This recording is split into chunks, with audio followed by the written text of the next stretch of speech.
Assalamualaikum warahmatullahi wabarakatuh. Perkenalkan, nama saya Sevia Aulia Putri dengan NIM F1F1200047. Di sini saya akan menjelaskan mengenai sifat-sifat fisiko-kimia lanjutan. Yang pertama yang akan saya jelaskan yaitu kalorimetri. Kalorimetri adalah metode perbandingan menggunakan perbedaan warna. Metode kalorimetri mengukur warna suatu zat sebagai perbandingan. Biasanya, cahaya putih digunakan sebagai sumber cahaya untuk membandingkan absorpsi cahaya relatif terhadap suatu zat. Salah satu alat yang digunakan untuk mengukur perbandingan warna yang tampak adalah kalorimetri. Selain kalorimetri, metode lain yang menggunakan warna sebagai pembanding adalah spektrofotometri. Kelebihan metode kalorimetri adalah kemudahannya dalam menetapkan kuantitas zat yang sangat kecil. Metode kalorimetri biasa digunakan dalam analisis kimia. Metode kalorimetri memiliki batas atas pada penetapan konstituen yang ada dalam kuantitas yang kurang dari 1 atau 2%. Salah satu faktor utama dalam metode kalorimetri adalah intensitas warna yang harus proporsional dengan konsentrasinya. Alat kalorimetri yang menggunakan sensor atau sel fotolistrik disebut kalorimetri fotolistrik. Kalorimetri fotolistrik digunakan sebagai pengurangan sesatan yang disebabkan oleh pribadi pengamat. Kalorimetri fotolistrik menggunakan prinsip panjang gelombang cahaya menggunakan filter yang terbentuk lempengan. Filter dalam kalorimetri fotolistrik terbuat dari berbagai macam bahan, antara lain kaca dan gelatin. Lalu yang kedua yaitu spektrofotometri.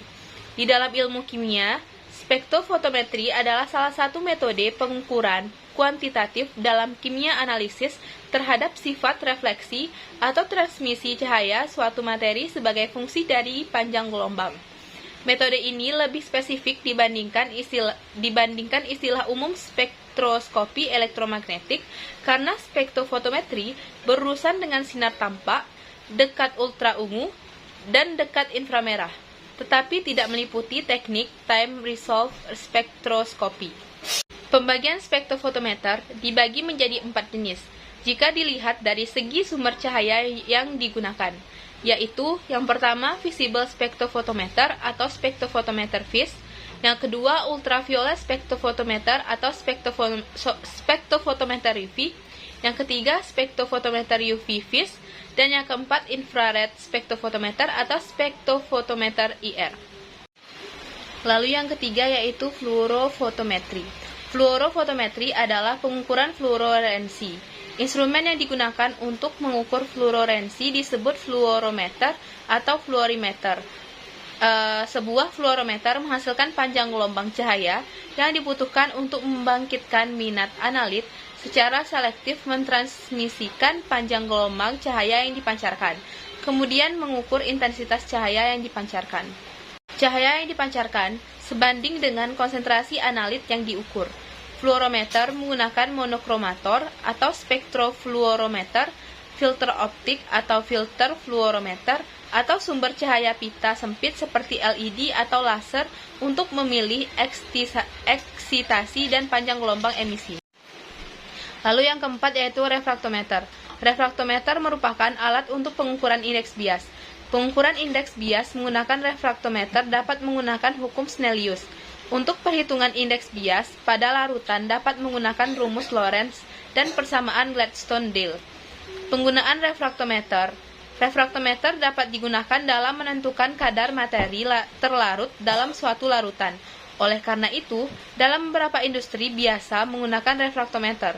Berikut beberapa penggunaan refraktometer, yaitu pada peternakan lebah. Refraktometer digunakan untuk menguji kualitas madu dengan mengukur kadar air pada madu yang diproduksi. Lalu pada perawatan akuarium air laut, refraktometer digunakan untuk mengukur kadar salinitas. Lalu pada industri otomotif, refraktometer digunakan untuk pengukuran konsentrasi coolant pada mesin pabriknya. Yang kelima yaitu pengukuran viskositas. Viskositas merupakan pengukuran dari ketahanan fluida yang diubah baik dengan tekanan maupun tegangan. Metode yang biasa digunakan untuk pengukuran viskositas adalah viskometer Ostwald dan viskometer Upholt. Metode yang digunakan pada penelitian ini adalah viskometer Oswald.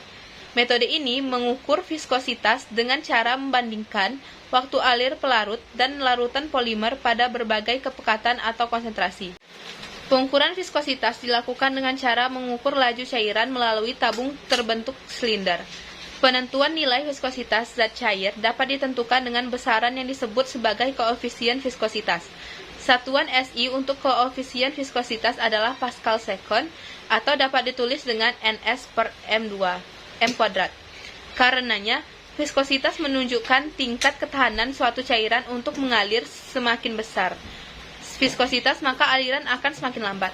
Besarnya viskositas dipengaruhi oleh beberapa faktor seperti temperatur, gaya tarik antar molekul, dan ukuran serta jumlah molekul terlarut. Sekian video penjelasan sifat-sifat fisikokimia lanjutan dari saya. Terima kasih. Wassalamualaikum warahmatullahi wabarakatuh.